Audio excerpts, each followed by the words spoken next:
All right, let's go ahead and continue our chain rule. And I want to look at the chain rule for number 1 and 2. Too simple. Let's practice our product and quotient rule. Again, this is repetition. So on number 3, to make this into a product rule, or this is its product rule, we have x in 2 different locations. And let's do a quick reminder. Do we derive the first one at the beginning? Yeah, and we keep the second one. What operation separated the product rule?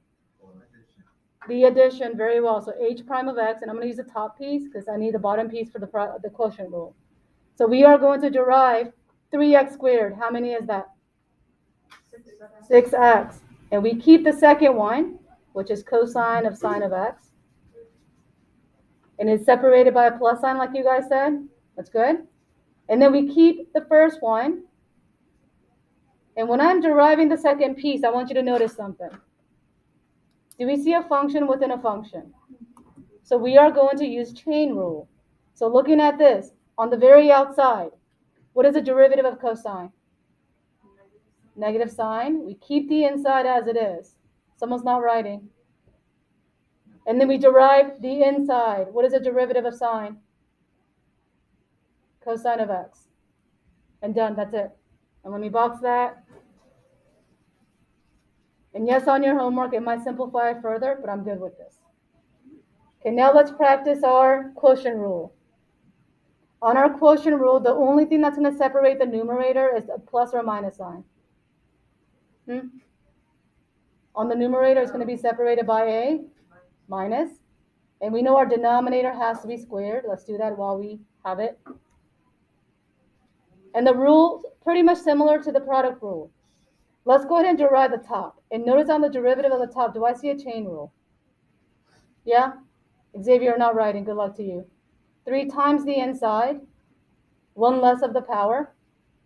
And when I then multiply by the derivative of the inside, what is the derivative of 2x plus 2? 2. And I'm going to wrap this up in parentheses. You can use a bracket if you want. And then the bottom one we keep as it is. And then minus, keep the first one, and derive the bottom. What is the derivative of the bottom here? 2. And that's it. So even if it looks long, it's not hard. Now what I want to look at is function within a function within another function. That's one more piece compared to the last time. So let's write out something. The derivative with respect to x of the following: f of g of h of x. And I know you're going, what the heck? But again, the definition alone doesn't mean anything until we apply it. So just kind of wait on my instructions on this. Now, we are going to go from the very, very outside. So we have the f, the g, Sam, and we have the h. Which is the very, very outside? Which is the outside function? The f. So we're going to derive the outside. Keep everybody the same. And then we're going to multiply that by the next inner. The next inner is going to be the g. Keep everybody inside of that. And then we are going to derive the very, very outside piece. That's what we have been doing, except you guys just didn't see that every single time from the inside out. So f prime, g prime, h prime. So let's go ahead and apply that. And I want to look at the bottom on here, mainly a through d, because it becomes redundant when I go through e. So aren't they pretty much similar? Except parentheses is separating in a different way. So let's see where the parentheses must go. If the parentheses is not on there, it's gonna go directly right after the cosine. And I want to do this piece first, real quick. So on this one, we have y prime. What was the derivative of cosine again? Negative sine. And we keep the inside because it is chain rule. And now, what is the derivative of the inside? 6 what? And done. That's simple. And we've done that already.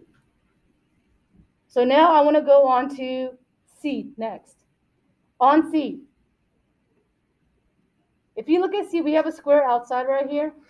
That really in the end means it is everybody here squared in the inside alone. And I'm all about parentheses, even though it's not on there. So let's rewrite this. Cosine of. Can I further simplify 3x all squared to a single component? 9x squared. Otherwise, I would have to do chain rule on the inside. I kind of don't want to, but you can. So here I go. Derivative of cosine is going to be negative sine, as we have said previously. We keep the inside component. What is the derivative of the inside right now? 18x, very well. So this is me just describing to you where the parentheses is going to go if it is not on there. All right? All right, the next piece, I want to look at D next. Cassidy. How did you get 9x squared? If I have 3x times 3x, that is 9x squared. Okay? It's the parentheses that we need to go ahead and add on to. Okay, on part D. Okay, if you took pre-cal, you should be familiar. Sometimes they will put the cosine with the square right after it. That means it's everybody squared. So let's go ahead and put on this one. It's all of the cosine of the 3x squared. It's everybody squared. So that means this component in the inside is going to be our chain rule. So let's write out y prime. So I am going to bring the 2 to the where? Front. Keep the inside. We're taking this in layers. The next layer I see is the cosine. What is the derivative of the cosine? Negative sine. Keep the inside. And then the very, very inside has derivative of 3. So this was function within a function within a function. Okay? So derive the very outside using a chain rule, then the cosine to the negative sine, then the inside to the 3. All right, part B is actually easier than you might think. And go ahead and put this in parentheses. There's another way to go about this problem, but I want to actually use product rule. You guys see a product on here? That times that? Do we all see it? Sam, are you writing with me or just watching? Okay, very good. Thank you. All right, so let's go ahead and think about a reminder. If I have cosine of x, then that's not a number. But if I give you cosine of any number, that's also going to give me a number no matter what. So if you were to type in cosine of any number, it'll spit out another number. So here I go, y prime. So derivative of any number was what? 0. And we keep the second one, plus keep the first one, and then we derive the second one, which is 2x. So in the end, if you kind of think about it, is that 0 times that number really relevant to this problem? Do I really even need this? You don't. That's all I have. If you choose to write the 0 times x squared on the test, I'll still take it because in the end, it's understood to be gone. So I'm good on that one. So be familiar as to where to put the parentheses because that might mess you up big time. Jameson. So where does 0 come from? So cosine of any number is a number. And the derivative of a number is always 0. It's kind of like derivative of 1x is 1. Derivative of 3 is 0. Okay? So let's go on to the back. Okay, the table ones are going to be very friendly. So let's rewrite this piece real quick. And don't let this scare you. We're not using all of it. So let's rewrite this guy. It's saying derivative of the function with respect to x. So another way to write this. Derive the outside, keep the inside, multiply by the derivative of the inside. We are going in layers. F prime, G prime, you should see at all points. Right, Hudson? You wrote that down? Yeah. Okay, now we are going to plug in the negative 1. So we have F prime of G of negative 1 times G prime of negative 1. So at this point, I didn't do any math, but just plugged in what I knew. So let's see what I can find out about this. I can figure this out and this out. So let's all find negative 1 on the x. Negative 1. Are we good with that one? Negative 1. And then it says find g. Here's my g right here. So if I go along -1 into my G, what number is it going to intersect? -2. And notice I did not compute F prime yet. Leave that alone. The next piece. Again, we're looking at -1. But this time, which G are we looking at? G prime. So if I go ahead and go along the -1 on the X of -1 and the G prime, what number do I land at? 3. Any questions on the -2 or 3? Let it intersect. The next piece. This I can do something about. So we are now going to look for -2 on the X. Find F prime, which is right here. What number is it going to intersect? -1. So I'm going to write -1 times a 3 is how many? Done? And yes, you will see a question like this on the AP test. So with that said, number 9 looks kind of different, but I'm going to reiterate what this basically says.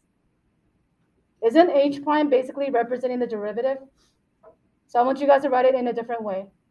This means find the derivative with respect to X of, and this is our function, G of F of X. And let's write it the way that we did on the previous number. On our previous number, we wrote H prime of X is equal to, my outer layer is G prime of F of X. The inner layer is F prime of X. What number are we plugging in for the X according to number 9? What does it say to plug in? 0. The 0. So we have G prime of F of 0 times F prime of 0. So with the partner, let's go ahead and use the same table and see what number it's going to end up at. Let me give you about 30 seconds. There goes my table.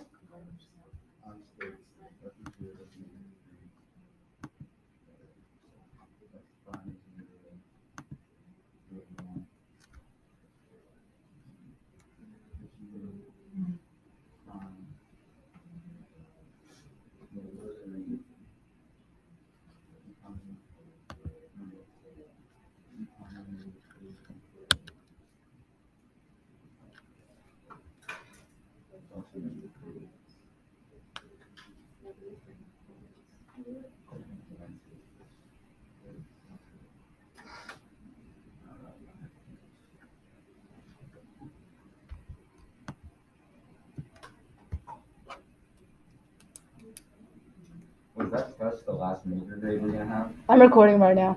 Oh. Wait on that question. And also on the calendar, it says when the grade is going to cut off. I wish people would look at that. Okay, what was at F of 0? -3. What was at F prime of 0? -1. And G prime we haven't done yet. What value do we get at G prime of -3? And then we have, yeah, just happen to be the same thing. Is at 3.